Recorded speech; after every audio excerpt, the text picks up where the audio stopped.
नमस्कार दोस्तों, जयवाल पॉइंट के यूट्यूब चैनल में आप सभी का स्वागत है। देखिए फ्रेंड्स, आज की इस वीडियो में बात करेंगे विकलांग विधवा और वृद्धावस्था पेंशन के रिगार्डिंग की कितनी कितनी पेंशन आती है। और पेंशन काफ़ी लोगों का कमेंट है, काफ़ी सारी बातें अभी मेरे सामने आई हैं। कुछ लोगों का कहना है कि पेंशन वापस चली जाती है, क्या ऐसा होता है, नहीं होता है? इस चीज़ पर चर्चा करेंगे। चैनल पर नए हैं तो चैनल को सब्सक्राइब जरूर कर लीजिएगा। देखिए दोस्तों, बात करें हम पेंशन के रिगार्डिंग, तो पेंशन तो यूपी में बात करें तो लगभग 3 महीने के अंदर आती है, 3 मंथ में, यानी कि पर मंथ 1000। और ऐसे स्टेट में, अलग अलग स्टेट में, बिहार में 400, कहीं 600, कहीं 1000, तो कहीं 3000 तक जो है पेंशन, मैक्सिमम पेंशन 3000 तक आती है। और वो हर मंथ आती है, जिनकी 3000 आती है। तो कुछ लोगों का कहना है कि पेंशन वापस चली जाती है। तो क्या आपके साथ ऐसा कभी हुआ है कि आपकी पेंशन वापस चली गई हो? हाँ, पेंशन रुक जाती है, रुकने के सारे कारण होते हैं। और देखिए, ये बात तो हो सकती है कि अगर आपके अकाउंट में अच्छा खासा पैसा है, यानी कि 3-4 लाख या 1 लाख, 1 से 2 लाख रुपए भी आपके अकाउंट में है, तो चांस हो सकता है कि आपकी पेंशन उस अकाउंट में देख ली जाए कि इतना अमाउंट पहले से ही है, तो इसको पेंशन की ज़रूरत नहीं होगी। तो हो सकता है जब आपका अकाउंट चेक किया जाए और उस अकाउंट को देखा जाए, सरकार को पता ही रहता है कि इसके अकाउंट में पहले से इतने सारे अमाउंट हैं, तो पेंशन उनको, बैंक अकाउंट वालों को पता होता है कि कहाँ से इसके अकाउंट में पैसा आ रहा है, क्योंकि उनको जांच होती है कि इतना पैसा कहाँ कहाँ से आ रहा है, पैसा क्यों आ रहा है। तो वो चीज़ें हो सकती हैं।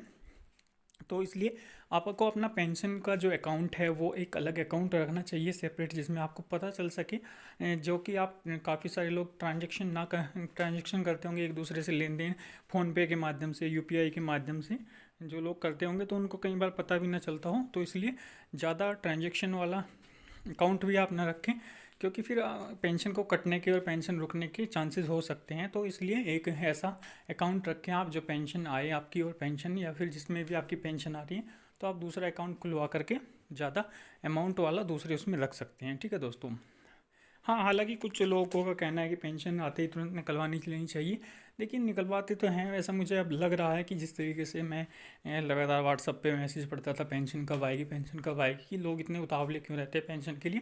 हो सकता है कि काफ़ी लोगों के साथ ऐसा हुआ हो कि पेंशन वापस चली गई हो, या पेंशन रुक गई हो, पेंशन कट गई हो। अब आपके साथ ऐसा हुआ है, नहीं हुआ है, तो वो भी बताइए जी। कि पेंशन कई बार रुक जाती है, अगर पेंशन आपकी रुक रही है तो आपको क्या करना है?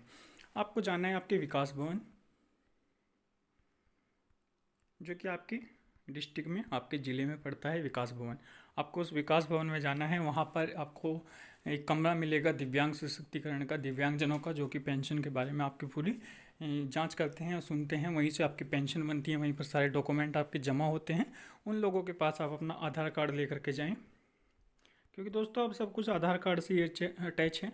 तो आप अपना आधार कार्ड वहाँ लेकर के जाएँ, वहाँ दिखाएं कि हमारी पेंशन क्यों नहीं आ रही है। तो वो सारा कुछ आपको प्रोसेस बताएंगे कि पेंशन क्यों नहीं आ रही, किस कारण से नहीं आ रही है, ठीक है, और कब आपकी पेंशन आएगी। अगर मान लीजिए आपकी पेंशन रुकी हुई है, नई पेंशन नहीं है और पुरानी पेंशन है, और पुरानी पेंशन में आपकी काफ़ी टाइम से नहीं आई है, तो वो सारा जो भी अमाउंट है, जो भी पैसा है, वो रिफ़ंड होकर के आपके अकाउंट में सारा आ जाएगा। जो भी रुका हुआ पैसा होगा, वो सारा पैसा आपके में आ जाएगा। ठीक है, तो इसलिए अपने अकाउंट को चेक करते रहें और अकाउंट में देखें कि पेंशन में ऐसा होता है, नहीं होता है, वो हमें कमेंट करके बताएं।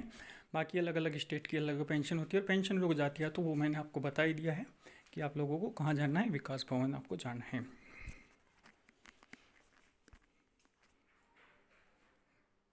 ठीक है, तो ये आप हमें बताएं कि यह आपके साथ हुआ है क्या ऐसा कि पेंशन जो है वापस चली गई हो, या पेंशन नहीं आई हो।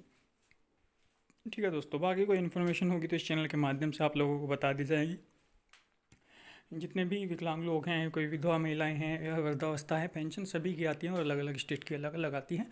सभी को विकास भवन जाना है। ऐसा नहीं है कि अगर उनको, मान लीजिए विधवा है तो उनको, उनके लिए अलग से वहीं पर कमरा होता है, वृद्धावस्था है तो उनके लिए वहीं विकास भवन में ही सारा पेंशन का मैटर होता है। ठीक है दोस्तों, धन्यवाद।